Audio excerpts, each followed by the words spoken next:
The Lord be with you. A reading from the Holy Gospel according to John. Glory to you, O Lord.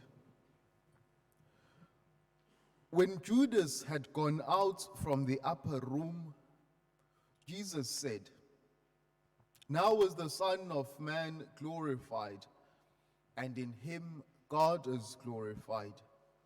If God is glorified in him, God will also glorify him in himself and glorify him at once. Little children, yet a little while I am with you. A new commandment I give to you, that you love one another even as I have loved you, that you love one another. By this, all men will know that you are my disciples, if you have love one for another." The Gospel of the Lord. Words of the Gospel keep us safe for eternal life.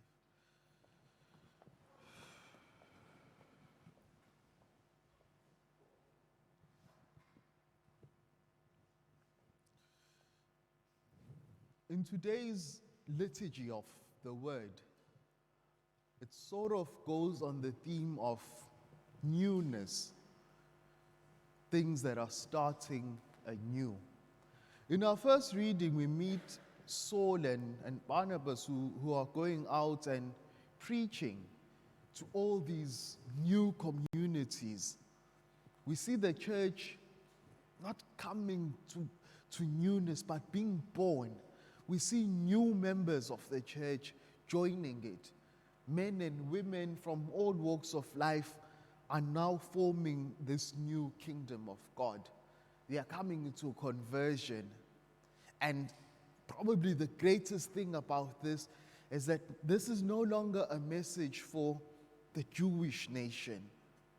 The door has been flung open to Gentiles as well. It means that you and I can now hear the message, we can now hear the word, and we can get salvation. And about 2,000 years later, here we are, still continuing the growth of that church, still being part of that church that is growing from strength to strength, that is developing in her members. In the second reading, St. John in the book of Revelation, he tells us that he sees a new heaven and a new earth. He says the old earth had been done away with and the sea is no more. He says they are sitting in this new heavenly Jerusalem and he sees God amongst his people. And he says he wipes away every tear from their eyes. He says the corruption of the former world has been sort of done away with. The aches, the pains, the corruption of sin and death no longer exist. I'm sure you can already tell that these are the two churches that exist. The one in the first reading is the church on earth, the church that we are participating in, that is slowly but surely growing. And the church in the second reading is the church of saints in heaven, those who now sit and behold God face to face, who allow God to lavishly give his life to them, and they in turn share that love with one another. And then in the gospel reading, Jesus speaks of a new commandment. And that's where these two churches sort of hinge on. He says, this new commandment that I'm giving you is that you love one another even as I have loved you. Now, for a bit of context, the gospel reading that we had, the context is that it's on Holy Thursday. They've just had the Last Supper. They are sitting at table. The death of Jesus is close at hand. Judas Iscariot has taken some of the bread, has had the supper, but before they were done, Judas Iscariot has left to go get those who were going to take Christ into custody. A professor in the seminary said to me, Judas Iscariot was the first Catholic to leave Mass early. So for all of you who just wait to receive communion and then you find your way out, you might be getting inspiration from Judas. But in a most striking way, something had happened on that supper. While they were eating, we are told that Jesus had removed his outer garment, he had tied a towel around himself, he had got a bowl and water, and he had washed the feet of the disciples.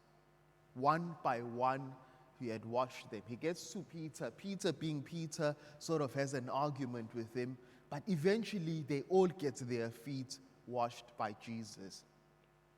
And then he starts to speak.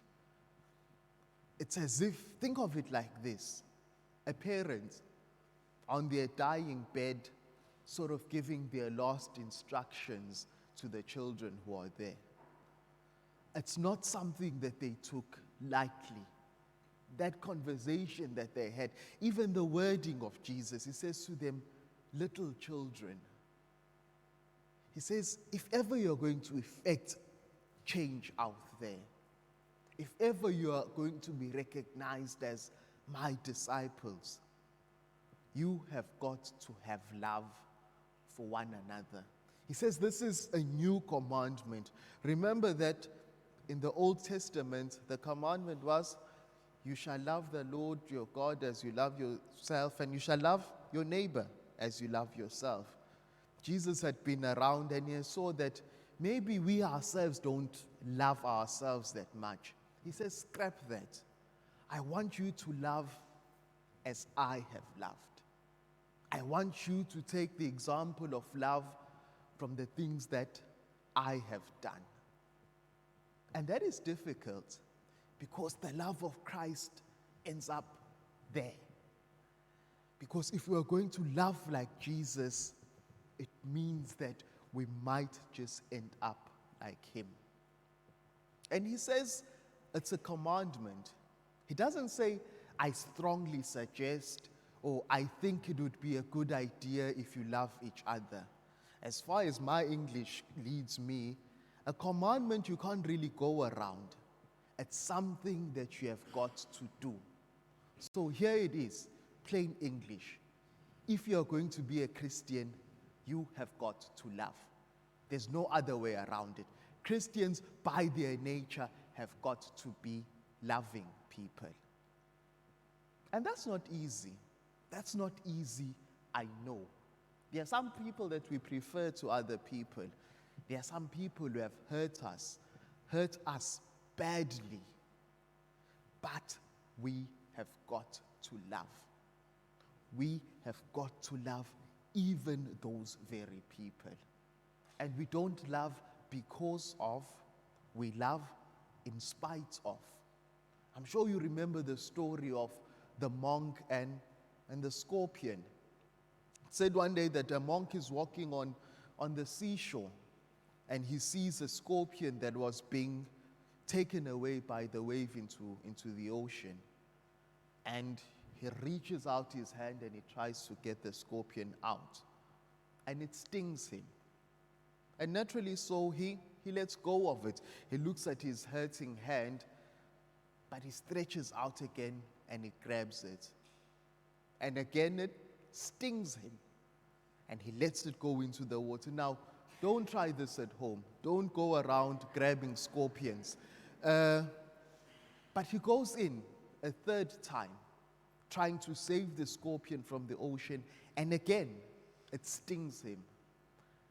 As he's about to stretch his hand for the fourth time, a man who was looking at this from a distance says, "Hey, monk." And the monk looks at him and he says, "What the hell are you doing? 3 times you have tried to save that scorpion.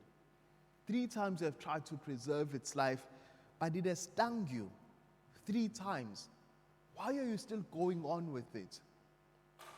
The monk says, "Well, It's in the nature of the scorpion to sting, but it's in the nature of the monk to love. Why should I allow the nature of the scorpion to change my nature? I should continue where I am at. We should love even those who have purposely hurt us.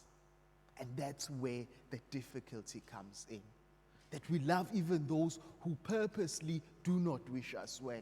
In our gospel reading, just a few verses before that, Jesus washed the feet of Judas Iscariot, knowing right that that very night Judas was going to betray him. But he continued to love. As he had said a few times preaching, that we even pray for those who persecute us. There's nothing that makes me sad as seeing a person who was a devout and staunch Catholic. They have an argument with someone in church over something that's not even worth arguing about. And then what do? They leave the church completely. You meet them in the supermarket, say, so and so, we haven't seen you in church for a long time. Says, well, you know how you Christians are. So and so said 1, 2, 3 about me, and then I'm no longer coming to church. And then it brings about this question. Do you come to church because you love God, or do you come to church because you want to please people? Obviously, if your idea is to be looked at and please other people, once you don't get from those people, you leave. But if you're doing it out of love of God, you'd let everyone leave and you'd be the last person who's remaining in this parish because I'm doing it out of love of God. We have got to love. There's no two ways about it. And I don't know how many times I've stood here and said exactly that. We have got to love. And in the world today, in the world that we live in, it needs love more than anything else. We can't just be people who hoard it to ourselves. But above all, we also don't let the negativity of other people change our love. I know as we grow up, and I think I'm old enough to say that as we grow up, we realize that things change. And most of the time, it's people who cause us to change. Some of us were very trusting as we grew up. Were very loving as we grew up. But we met people who took advantage of that trust, who took advantage of that love. And so now we go around in life with our guards up. We're always careful. Everything we enter into, we are afraid. We have allowed other people to put us in prison in our own lives. Christ wants us to liberate from that. Christ wants us to get out of that. He wants us to look at him, look at his example, and go out there and love. There's nothing that will ever work if it is not based on that principle of loving, of wishing good for other people, of trying to make the best for other people in life. And until we've got there, until we've understood that first and foremost it is love, then everything else follows. Our discipleship will be meaningless. Our ministry will drain us of the joys that we have because we don't have love doing it. I mean, we've got already enough of Catholics who've got long faces and are angry. Can't we change that?